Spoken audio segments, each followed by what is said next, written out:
It is the time for the church to be remembered by our Father. It is time for the church to be remembered by our God. Somebody say Amina. Amina. Ni wakati wa kukumbukwa. Minus nothing. Yes, minus nothing. Wakati mwanadamu anajaribu ujuzi wake, akili yake inafika mwisho, Mungu uingia. Na nasema Mungu anaingia mwezi huu. Nasema Mungu anaingia mwezi huu. Katika madhabahu haya Mungu anaingia mwezi huu. Katika kanisa hili Mungu anaingia. Na si kuingia tu, kukumbuka. Kukumbuka. Nasema kukumbuka. Nasema kukumbuka. Ilifika wakati Yusufu akawa gerezani akateseka. Akiwa mahali hapo akatafsiria mtu ndoto. Na ule mtu akatoka ndani. Na Yusufu akamwambia, ukienenda huko nje, maana mimi ninabaki ndani, sijui nitatoka lini. Unikumbuke. Unikumbuke. Neno linasema ya kwamba jamaa alipotoka akasahau Yusufu. Mungu akiwa juu mbinguni akakumbuka Yusufu, akaleta ndoto kwa Farao. Farao akaota ndoto, wachawi wakashindwa kutafsiri, waganga wakashindwa kutafsiri, wenye hekima wakashindwa kutafsiri. Kukawa yule mfanyikazi wa Farao akamwambia, miaka 2 iliyopita nilikuwa gerezani na kuna kijana mmoja Mwebrania aliyenitafsiria ndoto na ikatimia. Farao akatumana akasema, nendeni haraka uniletee huyo kijana anyolewe, aonge na avae mavazi mazuri. Oh, praise the name of the living God. Hakutoka na mavazi ya kolokoloni, hakutoka na mavazi ya gerezani, alivalishwa mavazi mpya. Na ndio tulisema kanisa, Mungu akikukumbuka anabadilisha hali yako. Na ninanena leo hii, kuna mtu hali yake ya maisha inaenda kubadilishwa. Nasema kubadilishwa. Nasema kubadilishwa. Nasema kubadilishwa. Maisha ya mtu inabadilishwa. Yusufu hakuenena na ile ndoto alikuwa nayo, hakuenena na yale mabasi, hakuenena bila na maji ya kawaida, alitunzwa kama kiongozi. Ninanena kwa ajili ya mtu aliye mahali hapa leo hii. Our month of divine remembrance. May our Father in heaven, I say may our Father in heaven remember somebody. May our Father in heaven remember somebody. May our Father in heaven remember the church. May our Father in heaven remember your marriage. May our Father in heaven remember your children. May our Father in heaven remember the fruit of your home. In Jesus' mighty name. Amen. Sema Amina. Amina. Sema Amina. Amina. God is remembering somebody. In spiritual realm, God is remembering somebody. Simama kwa miguu yako sasa. Niliwaambia kuna siri. Tunaposoma maandiko haya. Robuku santa ya lakazini. Kuna maandiko ambao Mungu alitupa tukianza mwezi huu. Genesis 8 verse 1 and 2.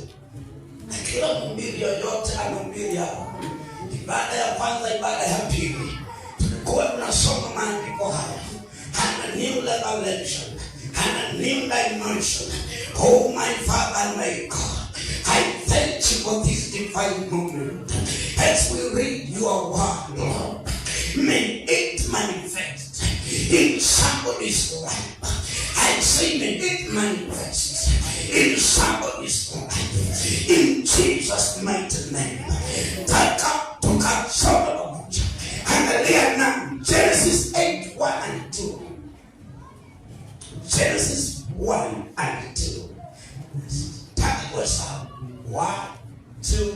3, go. Tusome pamoja.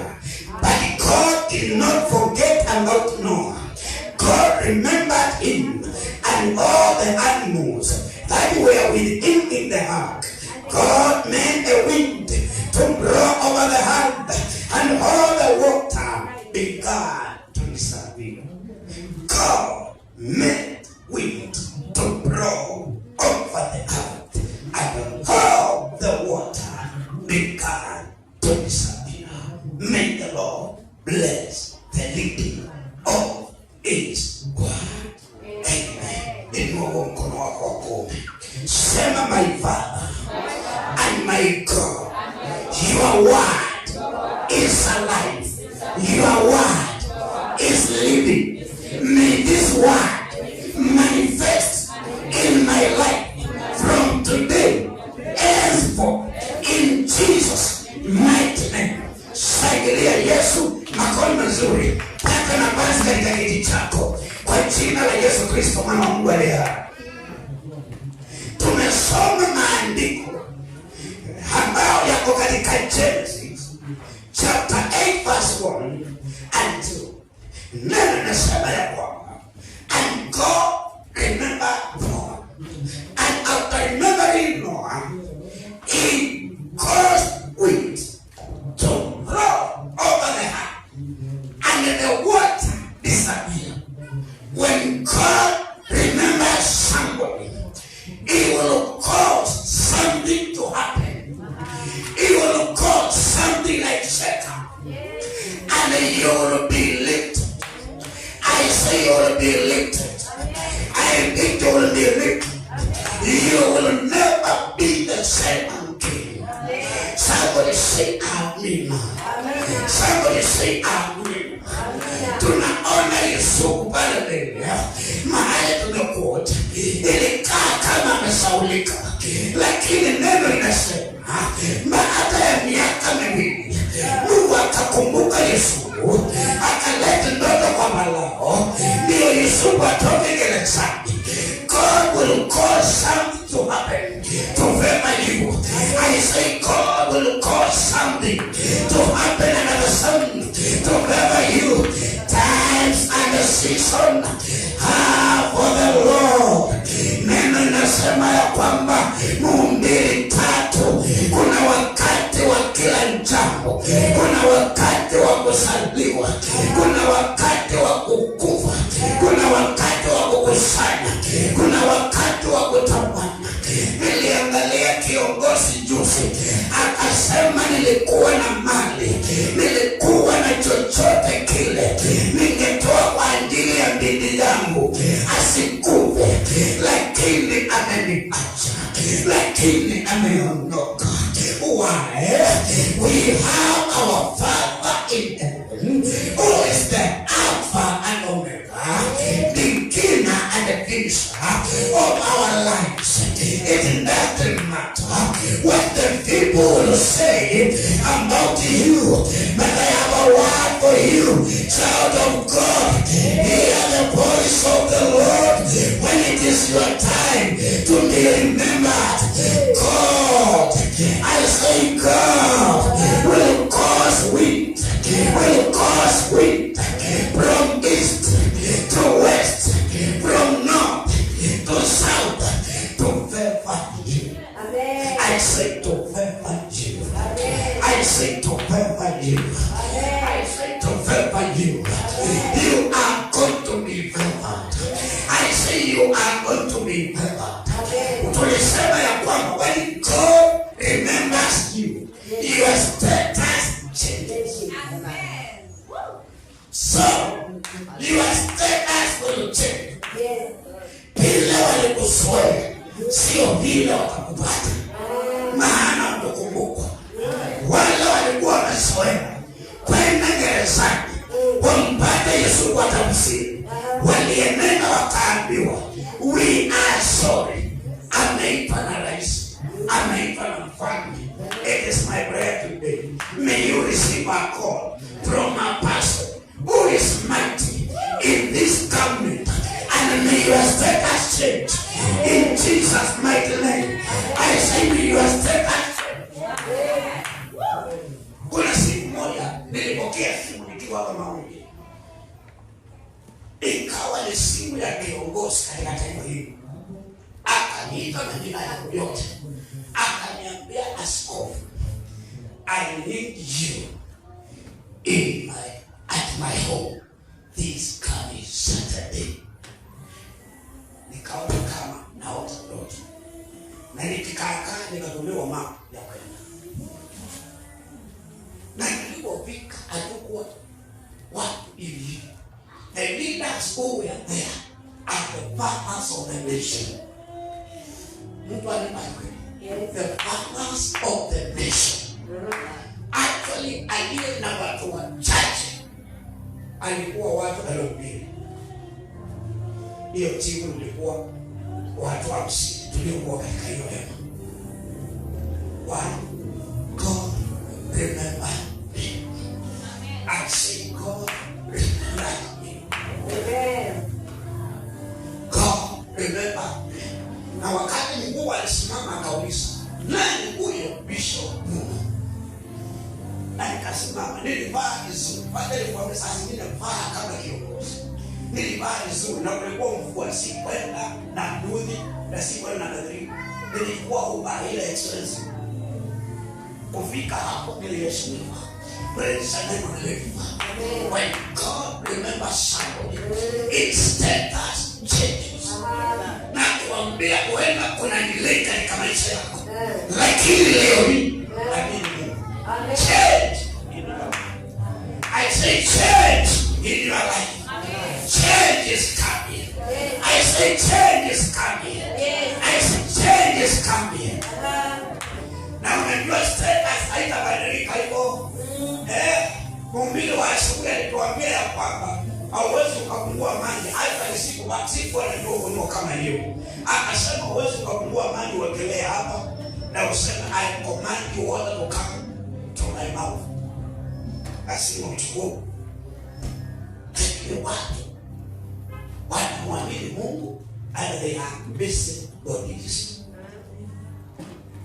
Hapa kuna mtu ananitazama na ni wetu na anavua nguo. Kuna mtu ananitazama na anabana mambo ya ulimwengu, na anasema if I worship church also of is my church, my season of divine remembrance. I tell you, child of God, it don't work like that. It don't work like that. I tell you, last night, I can go about with you. Nilifunga biashara. Na saa ile nikaambiwa saa 4:30 huo kwa namba mpaka saa 11. I obeyed. I tell you last night, I obeyed. Yale mambo Mungu alinifunza kwa njia. Nilijua Pentecost wamelala. They asked you. Nilipitia kwa ndugu zetu kabla saa 5. Nikakuta kwaya wanafanya rehearsal. Ile watabu asubuhi. Saa 5 ikiwa inaelekea tatu kwa ibada, nikakuta kiongozi ambaye anaongoza anawaambia inueni mikono mbele za Bwana. Takasheni mahali hapo kwa ile ibada. Akaomba in tongues. Nakwambia ni real, si ndoto. Wakaomba rimaka taya la gase unaowaita wanene. Asubuhi saa 11 na boti ndio nilitoka. Kumikia hapo nikakuta wale waliokuwa kwaya yazo wameanza kuingia ibada. My Father and my God, remember your children. Yesu akasema wakati wa mchana tunafaa tufanye kazi kwa uwepesi mno, maana wakati unakuja ambao kuangamiza. Yesu alinena maneno hayo katika kitabu cha Yohana 9. Alikutana na kijana aliyekuwa kipofu tangu kuzaliwa kwa tumbo, kutoka kwa tumbo ya mama yake. Akamwambia, unataka nikuponye? Yesu akatema mate chini, akaunda udongo, akaweka kwa macho na akumuuliza kama anaona. Alimwambia, enenda Siloamu, henda ukaoge na utaweza kupona. Na neno linasema ya kwamba akaenenda Siloamu, akanawa uso wake, akafunguka macho, akarudi kwa Yesu. Aliporudi kwa Yesu, watu waliokuwa karibu wakasema, si huyu anakaa yule aliyezaliwa kipofu? Wengine wakasema, hapana, sio yeye, lakini wanafanana. Wengine wakasema, la hasha, hata wakaribiani. Lakini yule mwanaume akasema, ni mimi. I am he who was healed. I am he who was healed. Why? Obedient. I say obedient. Obedient will transform your life. Obedient. And the Bible says, not just quarter obedience, full obedience. Inasema ya kwamba katika kitabu cha Luka Mtakatifu kulikuwa mwanaume alikuwa kuhani anaitwa Zakaria. Alikuwa anafanya kazi ya ukuhani na watu wanamngojea hapo nyuma. He obeyed his duty. When he obeyed his duty, God remembered Zakaria. Mke wake akapata mimba, akaona malaika mara ya kwanza, wakapata kijana anaitwa Yohana. Mtu siyaseme amina. Nataka siku hii ya leo tukazungumze mambo matano ambapo uzuia mwanadamu asikumbuke na Mungu. Mungu ako na sababu, Mungu ako na nia, Mungu ako na uwezo wa kukumbuka mtu, lakini kuna vizuizi. Nasema kuna vizuizi which hinder the power of the Lord from overlating in your life. The power of the Lord from remembering you. My dear child of God, hear the voice of the Lord. There are some things which will hinder you from being remembered by our Father in heaven. You must be somewhere. I say you must be somewhere. Serving the King. Nasema serving the King. Nasema serving the King. Nasema serving the King. Huyu kijana ambaye ameibisha mara ya mwisho sana bado ugonjwa. Juzi. Lakini angetuma. Bali Yesu asifiwe. Basi ya kwa sadaka ya kwa. Nisikie mwana. Watu watende. Nisikie mwana.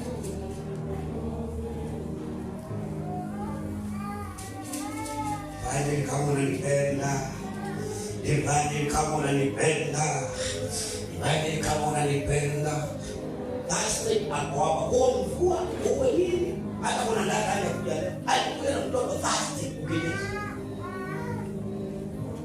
You must be serving the King. I say you must be serving the King.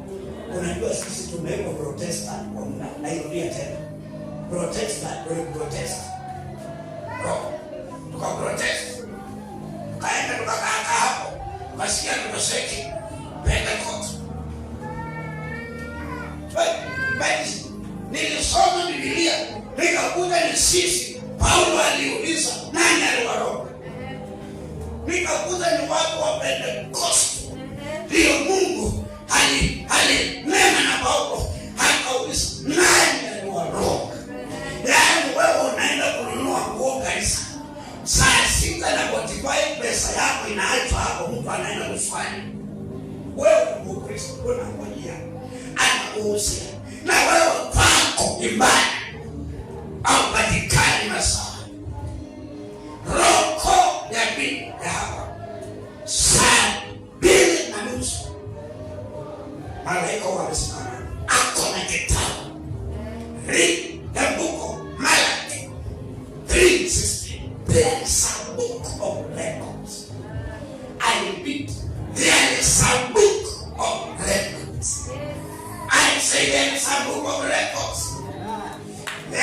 book of records. Na niliambia wachungaji siku ingine tutatandikwa vipoko. Wakaniuliza haya maandiko yako wapi? Mimi nashukuru Mungu niliyapata. Maandiko hayo yanasema ya kwamba walimu wa neno watahitajika wapeane hesabu kubwa, wahubiri wapeane hesabu kubwa. Mtu ambaye yoyote ulimpoteza kwa kitu chochote kuongea kwako, ni shida. Na maana Mungu hawezi kukutoa motoni tena, utachapa vipoko. Na sababu sio kama za in Australia. Sababu si kama za simba la tewa, si kama za manani. Ni kali, maana ni 1000 years. Praise the name of the living Father. Vizuizi inazozuia watu wasikumbukwe. Number one, curse. Laana ya mzazi inaweza ikawa ibasi. Laana ya mchungaji inaweza ikawa ibasi. Lakini kuna laana ya Mungu ambaye nobody can reverse. I say nobody can reverse. Kitabu cha Isaya. Angalia nani katika kitabu cha Isaya. Kitabu cha Isaya. Angalia nani kitabu cha Isaya 1:19. Inasema namna hii. If you will only obey me, you will eat the good things of the land. If you will only obey me, -9, you will eat the fruits of the land. Turn Deuteronomy 27:26. Inasema God curse on anyone who does not obey all of God's laws and teachings. All -nothing. Taka ukaangalia hapo. All is commandment -nothing. Cursed is the man who does not obey. That person is cursed by the curse from the Lord. Kwa hivyo ataona mema. Mimi nasema ataona mema. Na hata aende atoe dhabihu, afanye mambo, Mungu atainua angano lake kwa ajili yake. Bwana Yesu asifiwe. Bwana Yesu asifiwe. Praise the name of the living Father. Mungu atainua. If you don't obey all the laws and the teaching, you are an accursed. And when you are an accursed, you are an accursed heaven. Ilifika wakati Joshua chapter 6 akasema tunakamata nchi ya asali na maziwa. Ule wimbo unaimba kila saa, sunguka Yeriko tuone mkono wa Bwana. Walisumbuka, kuta zikaanguka, geti zikaanguka, wakaingia katika miliki zao. Walipoingia, Joshua akaita watu, akaita makuhani, akaita viongozi, akawaambia, hivi ndivyo Mungu anasema, nataka tuape mbele za Mungu, yoyote atakayejenga ukuta huu, mtoto wake wa kwanza atakufa, na yoyote atakayeweka ile geti, mtoto wake wa nyuma atakufa. Kukatokea kisasi. Nasema kukatokea kisasi. Hakikuelewa yale mambo. Mtu mmoja akainuka, akasema tunabarikiwa watu wa Mungu, tunaenda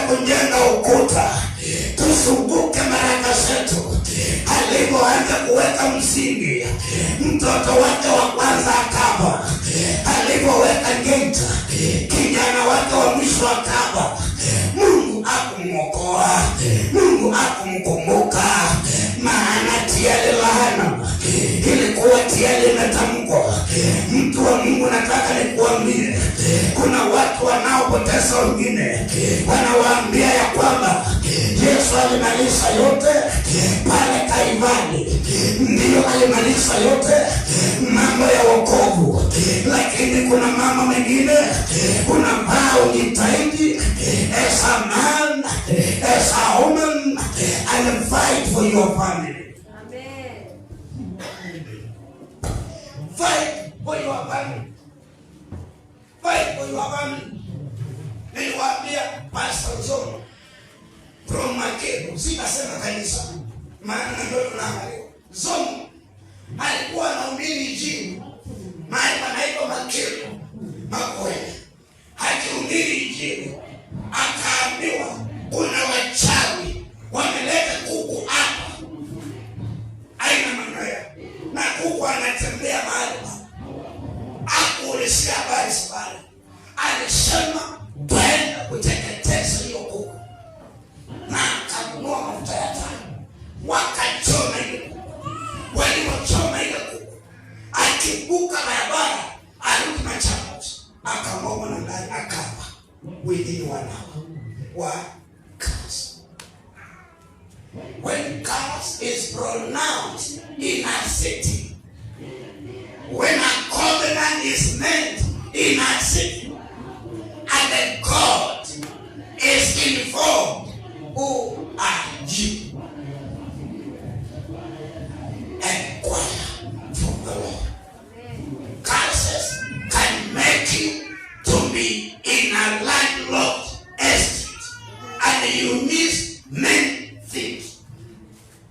I have a friend of mine, mkubwa hapo karibu, akaniambia nilikuwa nakaa Eastland, kangani yangu ilikuwa inasimika inasukuma,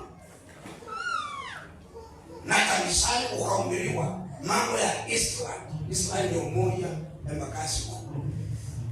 Akaenda mbele na dhambi, na akaenda hapa Vom Estate. Alipoenda hapo, gari yake haijawahi simika, na anatoka Vom. I was there. Tukienda nyumba yake amejenga, anaishi kwake sana. Kuna hela utamungiwa laana, na hizo hela lazima Mungu akupe ugunduzi uelewe. You don't just buy it anyhow. Nimewashukuru. You don't just buy it anyhow. Kaka kataja. That's not enough. That's not enough. That's not enough. That's not enough. That's not enough. Kuna mama alileta mtoto hapa akiwa aongei kwa miaka 9.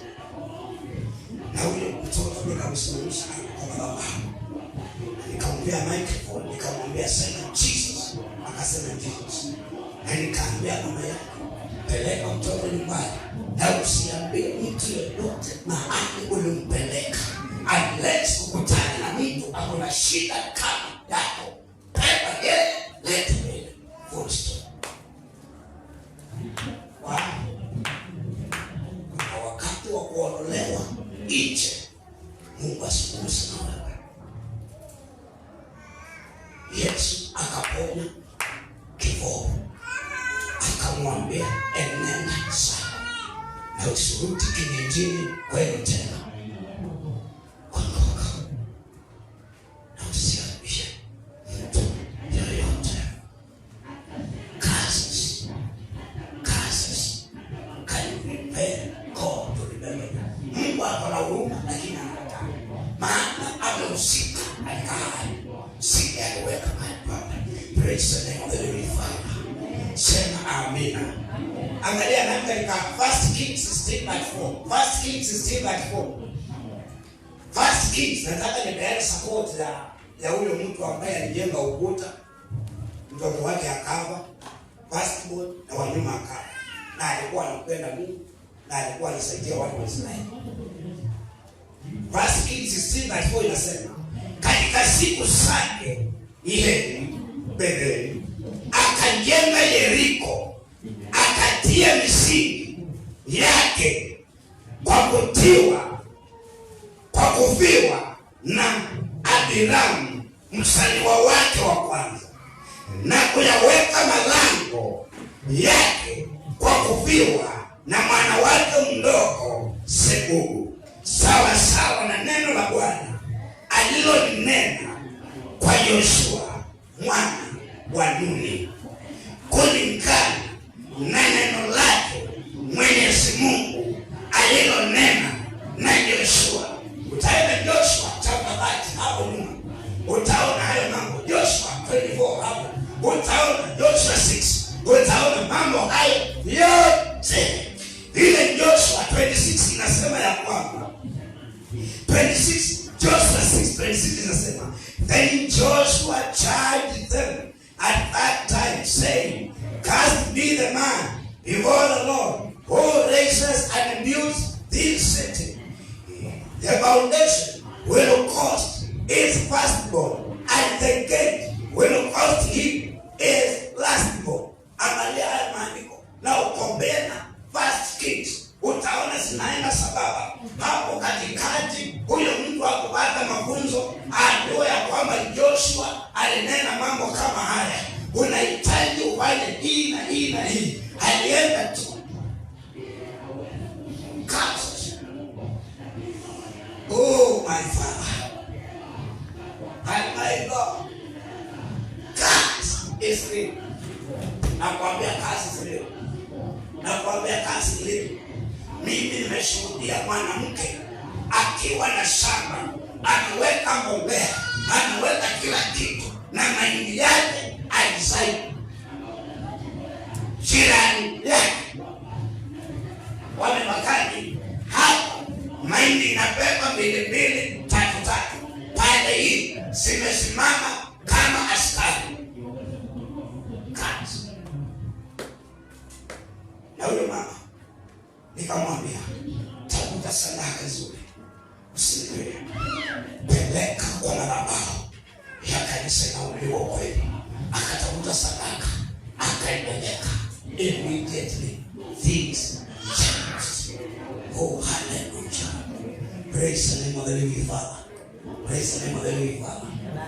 Kuna mahali kulikuwa na pastor huko Bible anaitwa Kayako Bible, unajua. Kuna mzee analima mahindi hapo, anapeleka shule sikiwa mbichi. Anajua hapo, wao wanajua. Wamepakana na kanjia na mwenzake mahindi ikiwa saizi. Leo yake inakuanga imezaa. Kazi.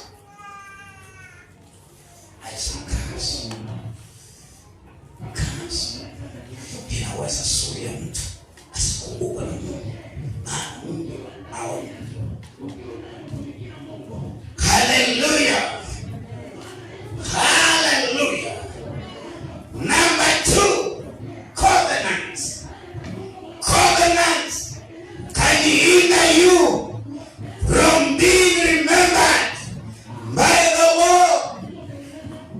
Can hinder you.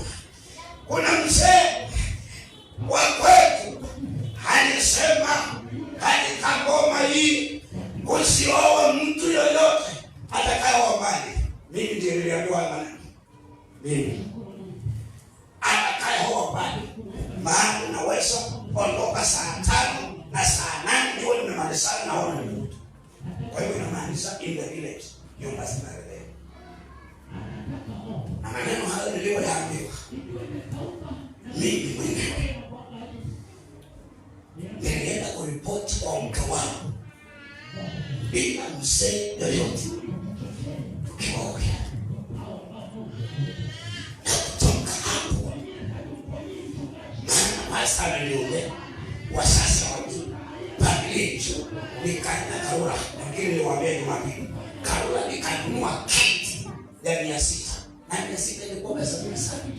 Nikaiweka mahali na nikaambia pastor in charge, wale walienda Karura wakati huo rais Moi walijua walikuwa pastor alikuwa anaitwa Boniface Maruki, Ndipo basi chani kama pastor niombe, kuna kazi ngumu mbele yako.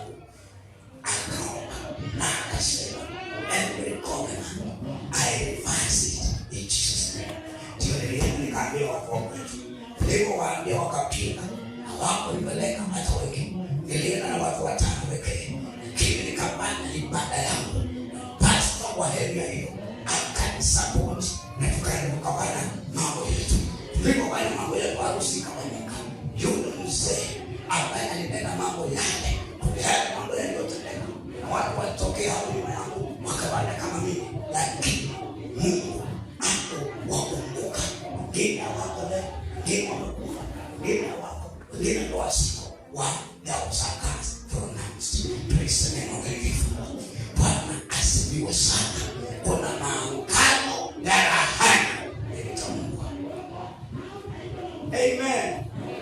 Wewe unafikiri hadi mganga anakuja kwetu, hadi ulikuwa shule ukaona mganga kuku inakatwa, mbuzi inakatwa, siku inazunguka ngoma, na wewe unasema nimeokoka. Those are covenants. I repeat, those are covenants. And they can hinder you from achieving your remembrance. Neno nakwambia na mimi mahali nimesoma. Na kwamba Joshua wakasunguka Yeriko ikaanguka. Wakaingia wakachukua mali yao. Kutoka Joshua mpaka 1 Kings ni miaka mingi. Ukawa Joshua yuko hai. Hakuna mtu alikuwa wakati huo, lakini imeandikwa. Mtu akatokea bila kujua maangano, akaweka msingi. Hakuwa anafanya kazi mbaya, alikuwa anasaidia wana wa Israeli waache kuvamiwa na maadui. Lakini it costed him his firstborn, and the gain costed him his lastborn. Why? Covenants can hinder you from achieving what God has released for you. Say Abino. No mkono wako umesema my Father and my God, every covenant which was performed before I was born and it is affecting me, I follow you now. I follow you now. Down in the name of Jesus. In the name of Jesus. By the voice of my prophet, I follow you down. I follow you down. In the name of Jesus. In the name of Jesus. My Father and my God, remember me. Remember me. Remember me. Shangilia Yesu makofi mazuri. Every covenant which was performed before you were born, it is broken now. It is broken now. In the mighty name of Jesus, it is broken now. Receive your divine remembrance. Receive your divine remembrance in Jesus' name.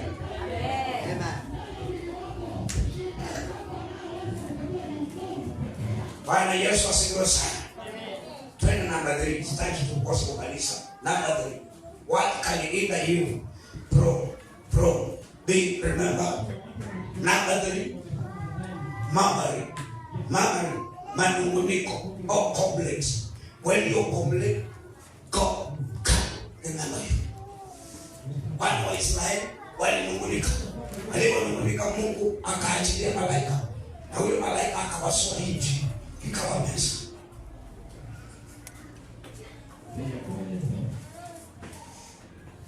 Haya, angalia na katika Wakorintho wa kwanza 10:10. Memory, manunguniko or complex. Nasema namna hii katika verse Corinthians 10:10, and don't complain as some of them did, because they complained. They were killed by the angel and destroyed. Hapo ni wapi? Paulo ndio anaandikia Wakorintho, anawaambia mkumbuke Musa katika kitabu cha namba 16:41-49, vile walinungunikia Musa na malaika wa kuharibu, akaachiliwa akaharibu, Oh, praise the name of the living Father. Yaani walimwambia Musa, umetutoa kwa Farao, umetutoa Misri, tutesekee huku jangwani. Huko hakuna makaburi, huko hakuna mahali pa kuzikwa. Kwa nini umetutoa? Na hao watu waliona Mungu akipasua bahari, wakapitia katikati kama injikabu, na wakaona wa Misri wakibakiliwa katika ile bahari, lakini wakamsahau Mungu, wakaanza kunungunika. Mtu wa Mungu aliye mahali hapa, manunguniko, nasema manunguniko itafunga mbingu iliyofunguliwa kwa ajili yako. Manunguniko inaweza zuia baraka zako. Manunguniko inaweza zuia Mungu asikuangalie. Manunguniko inaweza fanya watoto wako wakose kuinheriti chochote. Kuna wazazi ambao huita watu ama watoto wao majina ya kila aina. My God, hao wazazi huwa tihali wananungunika. Anaita mtoto mbwa, anaita mtoto ng'ombe, kumaanisha ya kwamba aliomba Mungu mtoto na alipewa ng'ombe. Manunguniko, nasema manunguniko, ile mbwa uliyozaa itakuhuma. Nasema itakuhuma, maana ulinungunika. Yaani child of God, complaints can shut the heavens for you. I say for you. Inaweza kuunga mbingu. Inua mkono. Sema my Father. Sema my Father. Every complaint I have ever complained, my Father and my God, forgive me from today.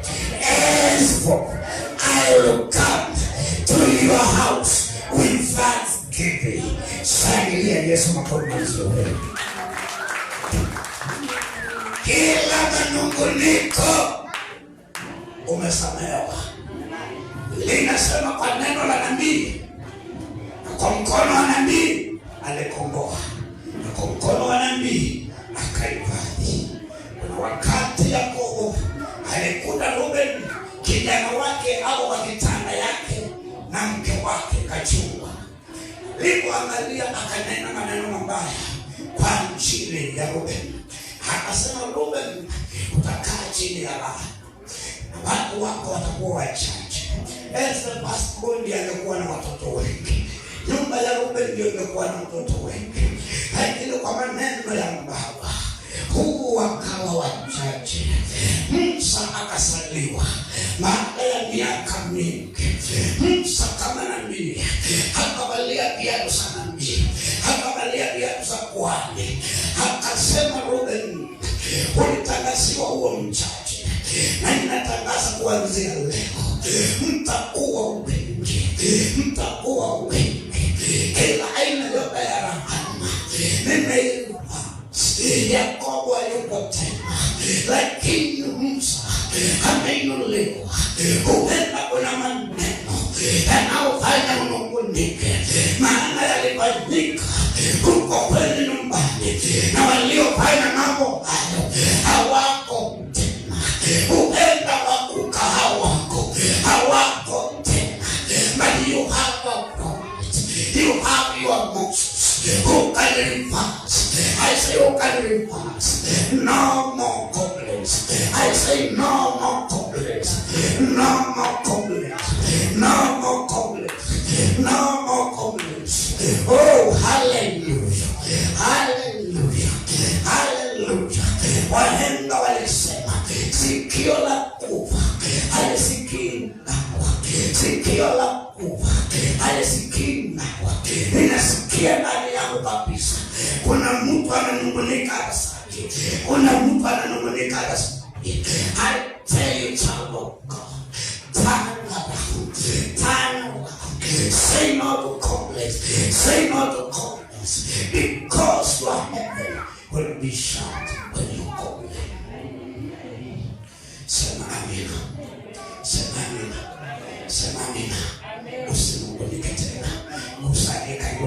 usinungunike. Mwambie usinungunike. Mwambie usinungunike. Mwambie usinungunike. Mwambie mwambie usinungunike.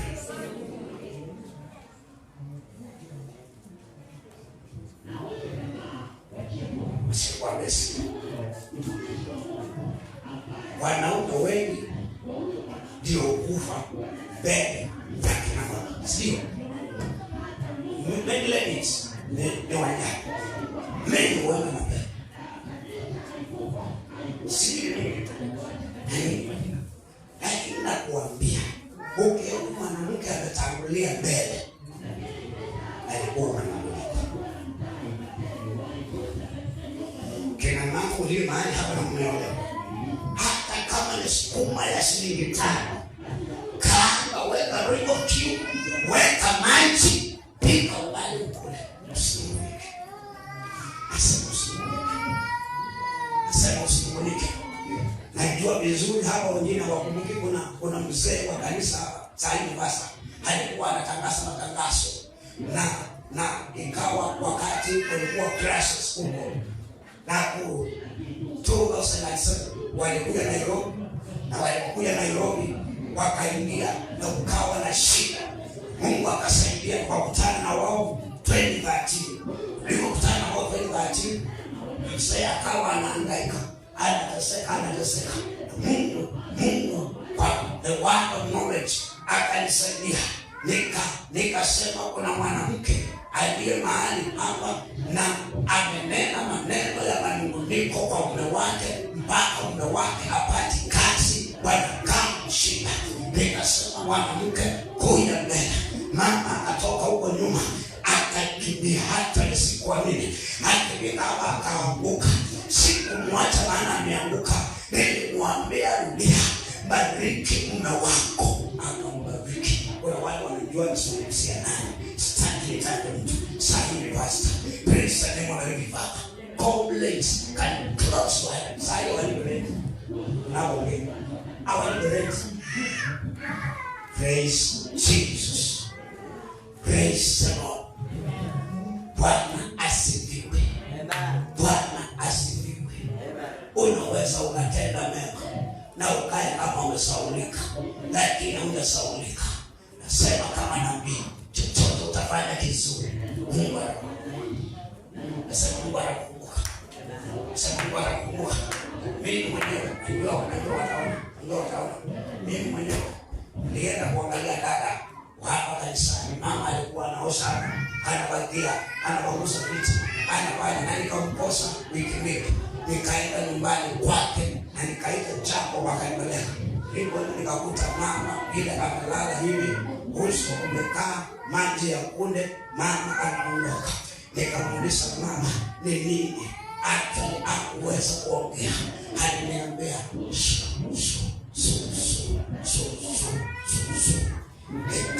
nikaita mume wake. Nilipoita mume wake akakuja. Nikamwambia shida ni nini ya huyu mama.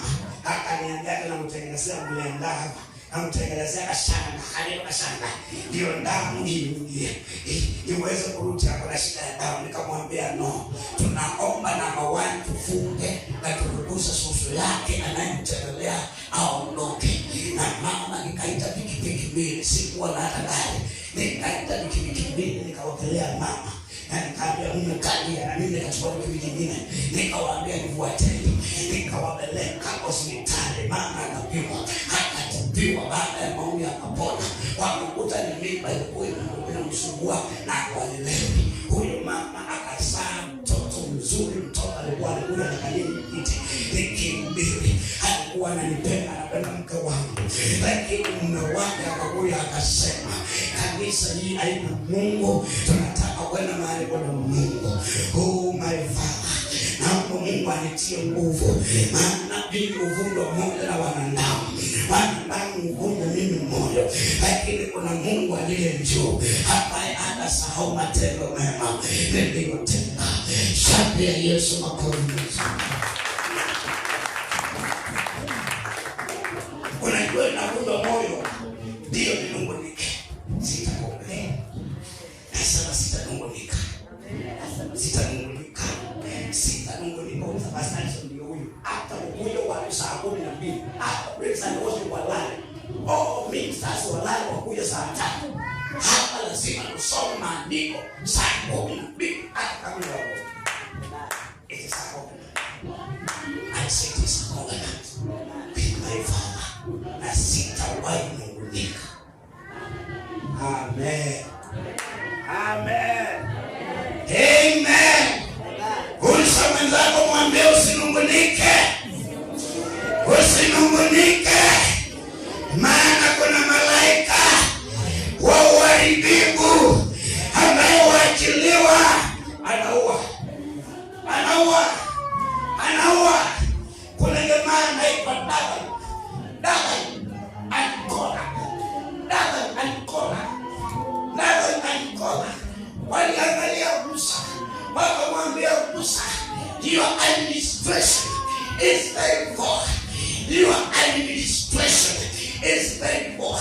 Na ndio ujue you are weak in administration. Jumapili nao kuu tunaweka haya mapale na wewe unaweka yako hapa. Tuone watu wangapi wanakuja kwako. Na Biblia inasema Mungu akiwa juu akakumbuka Musa ili alitoka juu ya hao watu, akamwambia Musa, ita viongozi waambie wakimbie ndani ya hema, maana hao watu wametoa sadaka za madhabahu mpya. Dunia ilipasuka mara 2. Hawakusikwa na mtu. Soma maandiko vizuri. Why? Complaints about their leader. Complaints about their leader. Don't complain about any leadership. Tulikuwa na msifu hapa. Tulikuwa na mchana. Si complain. Hapo kuna gari moja tukijenga hapa. Kanisa iko pale kule. Ndio mkono yake. Just understand who you are. Amen.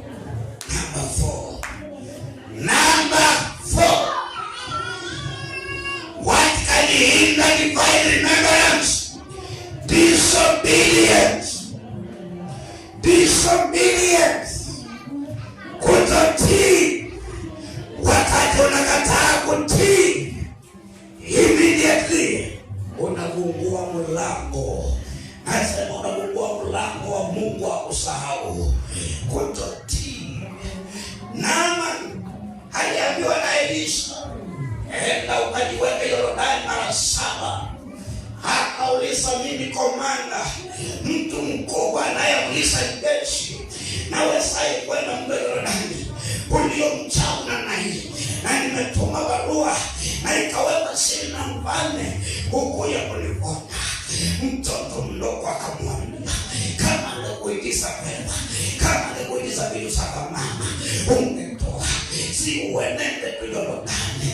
Alikuenenda Yordani mara ya kwanza, mara ya pili, ya 3, ya 5, ya 6, ya 7, akapona ukoma.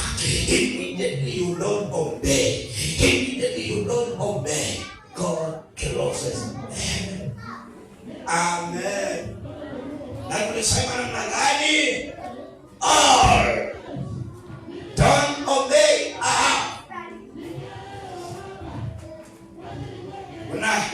Kuna mfalme aliambiwa na Mungu, aenda unitolea dhabihu, fanye hii na hii na hii na hii. Akaenda akafanya. Na kwa moyo wake akasema, sikuwa nataka. Mungu akamwambia, umemfanya vile nimeamuru, lakini moyo wako hauko kwa hiyo kitu mbaya. Kwa hiyo sitakubali. Hiyo tumesema namna hii maandiko ile tulisoma ya kwanza. Tukasema namna hii maandiko ya kwanza, if you will obey me, you will eat the fruit of the land. Na tukasema namna gani?